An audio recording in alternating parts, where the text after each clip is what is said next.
So I have mixed feelings about making this video. I don't know if this is something that we should be talking about, but I feel like it could be helpful for at least 41 people. My 41 beautiful, wonderful, and loyal subscribers. Let's do it. So this past Friday, I was manager on duty for the COVID drive-thru at one of our hospitals. My role as the manager on duty was to make sure that our staff was okay and that the operations of the drive-thru ran smoothly. One of the other responsibilities about being manager on duty is making sure that our patients have a good experience and that they're able to have any questions answered about their COVID tests. However, this past week we had some lulls in the drive-thru because of the heavy rain.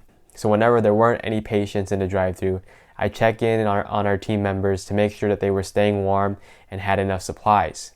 And while I was checking in on our team members, I came into a conversation about Reddit and how the Wall Street Bets subreddit has affected GameStop and AMC. All of us were talking about how surprised we were by how much the stocks went up, and we were super interested to see what would happen to the stocks over the next few days. We also were lamenting about how we didn't have positions in those companies, and that's when things got really interesting in the conversation. One of the staff members mentioned that she didn't invest in the stock market at all because she thought it was like gambling. I understand that there's a lot of speculation in making investments in the stock market.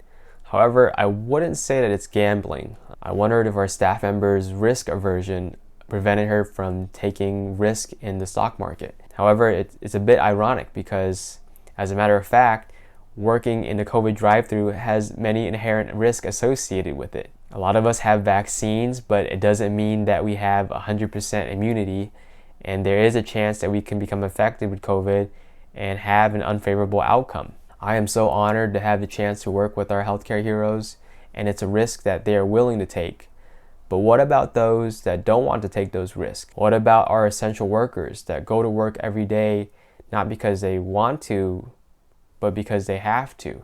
America is one of the most affluent nations in the world, yet we still have a problem managing our finances. Only 16% of millennials are considered to be financially literate, and that's just the younger generation. Think about the previous generations who grew up without internet and were unable to watch YouTube videos about financial literacy. Before COVID, 44% of Americans lived paycheck to paycheck.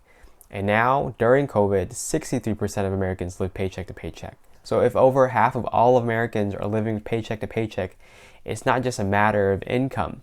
However, things are more difficult for those who are lower income. Among those who are under 65 years old, 40% of low-income people have a higher risk of severe illness due to COVID. However, for those who are higher income, it's only 24%. And this is because a lot of lower income people have to work in person, whereas those who are higher income usually have the ability to telecommute and work virtually or remotely. So if we were just to look at averages, the average US household income is $68,000. And that's right, I said household.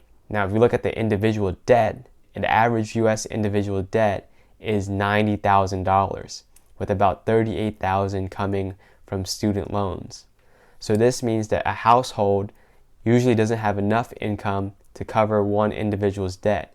And because of that, the debt can grow, accumulate interest, and makes it more difficult for people to pay off. Just so it makes sense, of the 330 million Americans, over half of us live paycheck to paycheck with a household income that's greater than our individual debt, which puts us in a risky situation.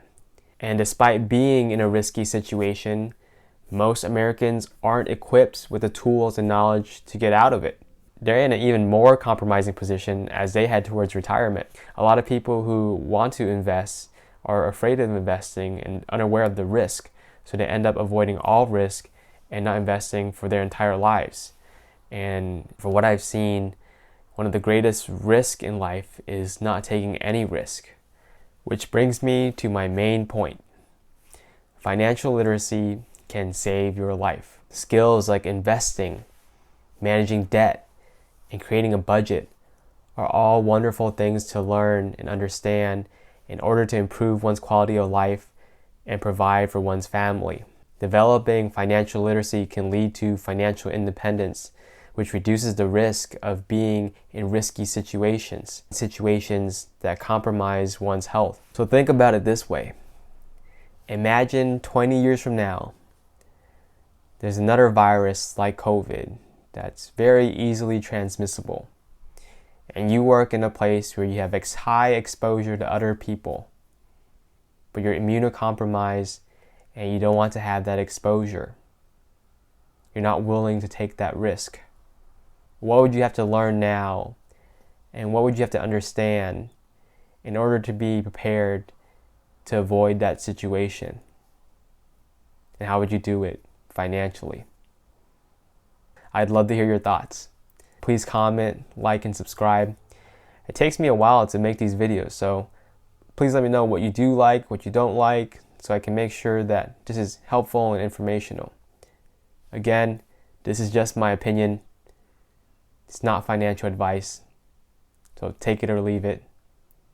But 20 years from now, hopefully you have an answer to the earlier question. See you guys.